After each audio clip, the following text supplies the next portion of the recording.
On today's episode, we're going to cover the history of web design and how we got to where we are today and where we're going from here. Stay tuned.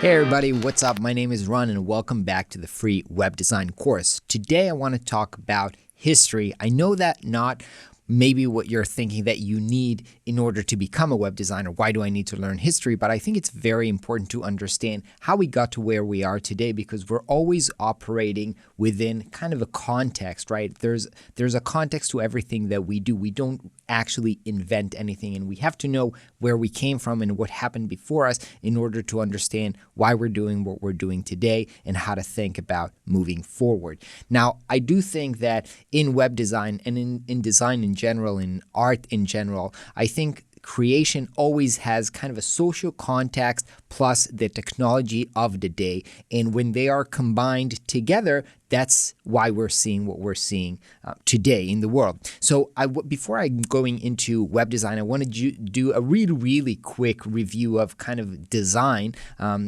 history. And again, it's very brief and not exhaustive, but because I want to show you that the same principles of social context and technology are what's making what we're seeing visually happen. So let's dive into it. I want to get started at the 19th century kind of Art Nouveau, which is basically an art movement that started in French. Art Nouveau actually says new art. And basically, this is the first time where graphic design and design was used commercially on a large scale for the first time. And it was kind of a reaction to the art that was very popular before, which was it was called academic and very rigid. And so the people of the Art Nouveau were trying to break through that using all of these kind of natural and floral patterns. So as you can see this, and you can see this if you've ever been to Paris, you can see this all around, very decorative, very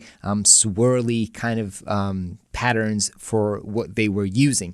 Now, I want to show you how this is very non-minimalistic. This is very actually maximalistic, and they wanted to use decoration. They wanted to make things pretty and beautiful. However, a few years later, in the actually post-World War II, there came a new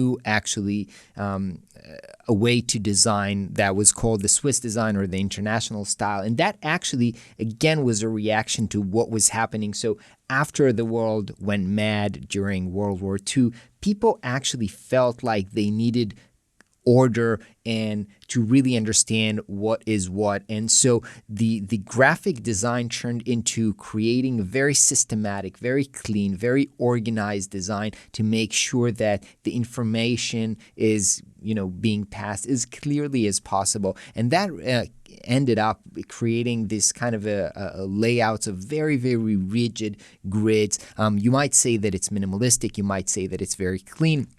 But this is where this whole visual aesthetic of cleanliness and grid and organization came to happen, started out using this period.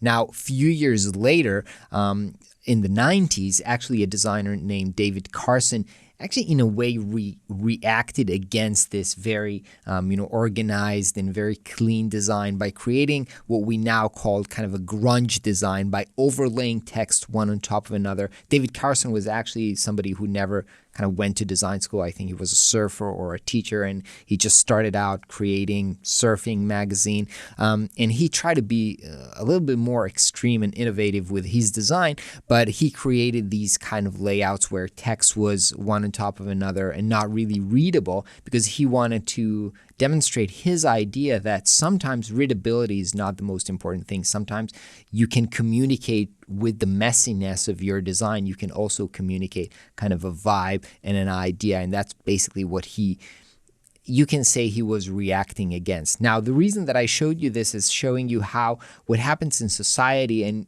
how design always kind of reacts to what happened previously, and also kind of the technological abilities that allow you to create what's happening today.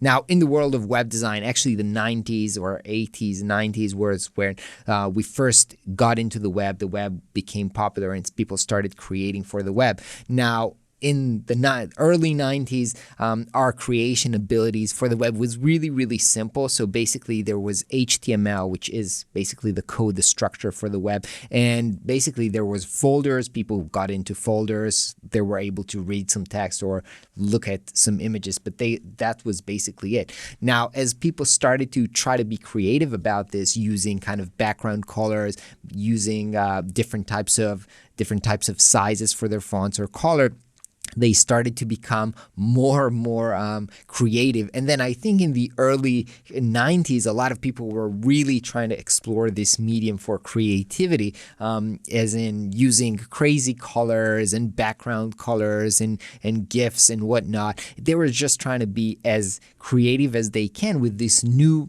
technological medium that was, that was invented for them. However, you can see that they've actually forgot a lot of the history of design when it came to, readability, using grids, making the content actually accessible. And so as time moved along, so here you can see the Apple website in the early 2000s, they were just trying to get back to what they actually learned earlier in graphic design. Let's make things cleaner. Let's use kind of a structured grid. But what you can see here that during the early 2000s, it was very popular on the web to try to emulate these effects of real life. So kind of like shiny or glossy effects over buttons.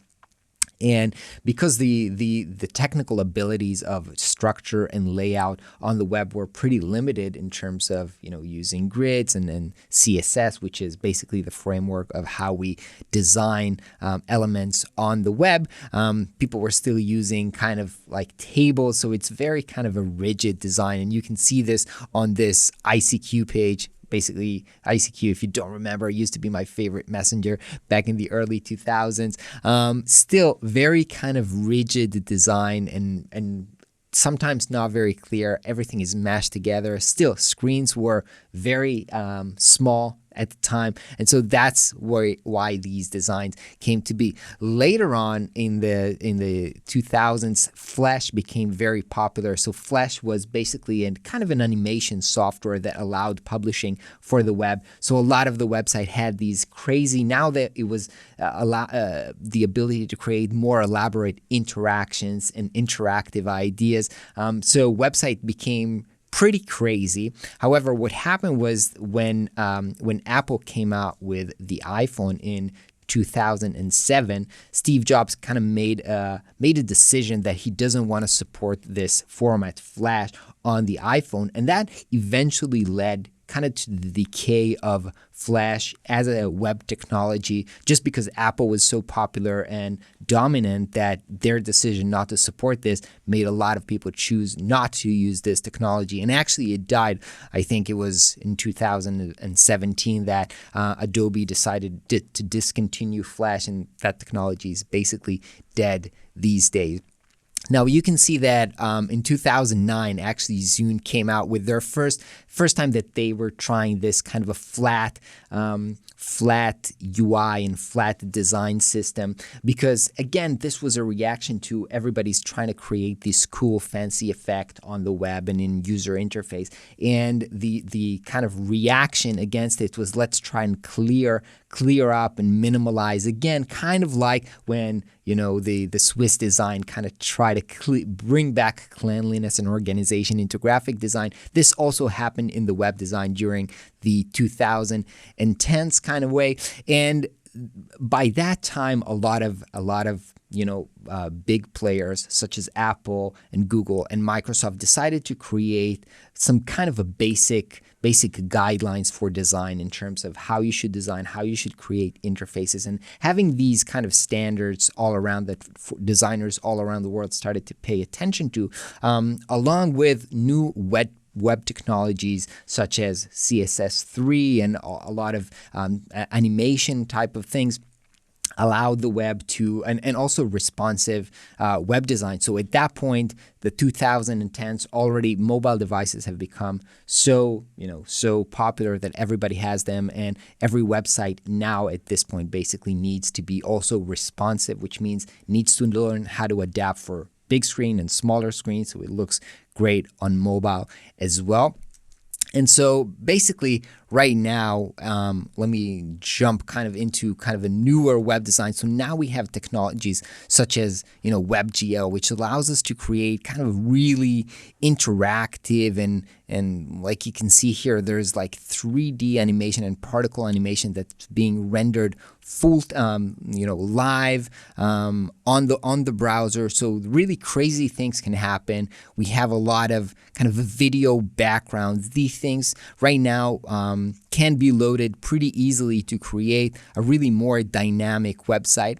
But on the other hand, again, people are trying to go for a little bit of maybe a more minimalistic approach. We now have these kind of like cool CSS and other animation types, but we're trying to kind of go minimalize the use of them so that people will have an easier time to consume the information that they want to, while we're exploring different technologies to make things cool and innovative. So that was kind of a quick run through to where we are today. I think looking forward, accessibility is becoming a very big thing and a major concern. How is your website accessible enough for people with disability of all ages can consume your website? Are they easy to consume? Do they look great on mobiles? So these are a lot of the questions that we ask ourselves today when we're looking at web design and when we're thinking about designing new website that we hope will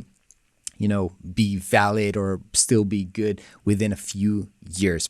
Let me know what you thought in the comment. I do recommend, in general, if you want to be a good designer, always take a look at history. I do recommend taking, in general, there's great kind of art history classes and web design history classes and articles and books to broaden your horizon about what happened before. This will also inspire you when you're creating something new. Have a little bit of context about what happened before. Let me know in the comment which was your favorite period in web design or in design in general, and we'll see you on the next episode of this free course. If you're still not subscribed, make sure you're subscribed. Make sure the bell button is turned on so that you'll be notified when we come up with lots of new videos in this free intro course. See you on the next video.